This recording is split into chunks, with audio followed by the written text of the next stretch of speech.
Okay, congratulations, ladies. Wow. After watching this, I thought I really better get my ass to a gym. My God, I don't even know where to start. When you got the script and you knew what you had to entail in this, were you freaked out? Were you excited? What was the thought? Do you want to start? When I first read, well, we didn't get to read the script until we were further into the auditions, but when there was word going around that Zach wanted to do a female version of 300 set in the 1960s, everyone was jumping on it, you know? How could you not get excited about it? And for him to do a movie about females escaping their adversities and taking fate into their own hands, he's the only one that can really do it right.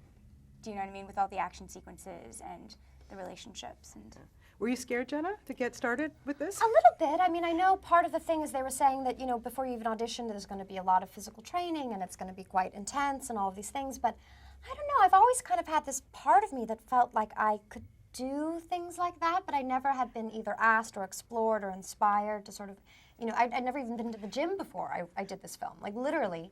But I think it really brought out incredible beasts in us all, and like we found, you know, I know for me that when I finished the film, you know, I thought my strength level was here, and it's actually probably like the size of a whale, you know, of like how strong you actually are, and that it's a muscle, and you have to kind of work at it, you know.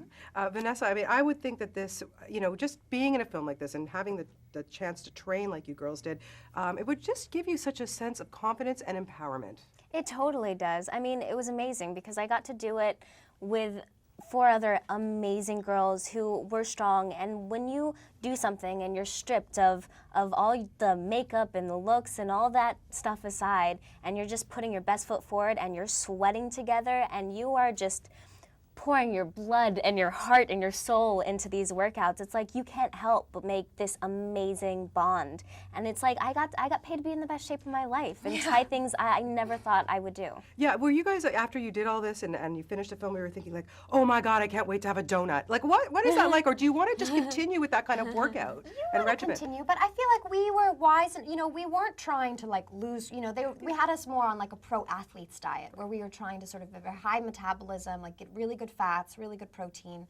So, but we definitely treated ourselves because we were working our asses off. So like every Wednesday, I remember when we were training, we would have a bit of a hump day and go and like have like a dessert like tasting sampler, you know, just because, you know, we were really working hard. And I feel like, you know, if there was ever a point where we felt like we weren't doing what we needed to be doing in the gym, we would, you know, like make it up for it, like with the eating and eating healthier. But it's kind of nice to be able to have not so many restrictions, you know, and just sort of go as you go, you know, and that's really what it taught me, is it's not about dieting and nutrition, it's just like treating your soul more and like feeding that and what it needs, because that's probably the most important thing to keep healthy. Yeah.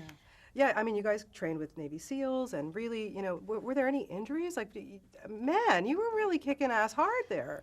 I mean, we definitely got massages very often. I can't tell you how much time I spent in the bath in Epsom salt. Yeah. Because I would wake up the next morning after training and I could barely walk. There was just, But the long physical hours also, I think, avoided injury on set on the long hours. So Yeah. I think being physically fit was... Yeah, but we all walked away with our sort of, you know, war scars a bit, which is exciting, you know? I mean, I think as a woman, it's really exciting to be able to see how far you can push yourself and get excited by that, and like also feel like that's an attractive, beautiful thing to share with other women, you know, of like, look at the bruises that I got, and I just fell, and I just like, you know, my rib, I can't feel this one rib, and like, I'm having trouble breathing, and it just felt really, because we were so into it, it was exciting to get lost there, you know, whereas before, it's like if I stub my toe, it's like, it really hurts, because there's no purpose behind it. But there was a purpose behind every bruise, every sore, every, you know, torn ligament. There was a purpose, and it kind of made it feel just better, you know, more alive. What is it about Zack Snyder? I mean, I'm sure you girls have seen his other films, you know, 300 and Watchmen, and he comes with these detailed, beautiful visuals, and then you see the stunning result. You know, were you surprised when you had seen the finished product and what you guys have accomplished?